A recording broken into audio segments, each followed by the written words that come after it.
Silly Little Beaver Children's Books Read Aloud.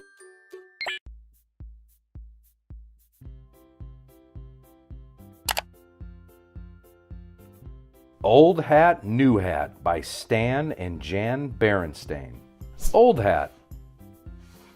Old hat, new hat. New hat, new hat, new hat, new hat. Look at all those hats. Too big, too small. Too flat, too tall. Too loose, too tight. Too heavy, too light. Too red, too dotty. Too blue, too spotty. Too fancy, too frilly. Too shiny, too silly.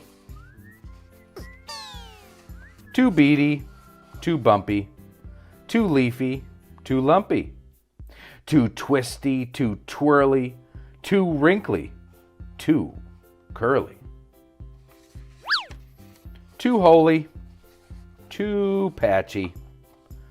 Too feathery, too scratchy. Too crooked, too straight, too pointed. Wait! Just right. Just right. Just right. Just right. Just right. New hat, old hat. The end. Thank you so much for going on that adventure with me. Please be sure to comment with your thoughts and subscribe to the channel. Enjoy the rest of your day. I'm gonna find something to eat now. Bye-bye.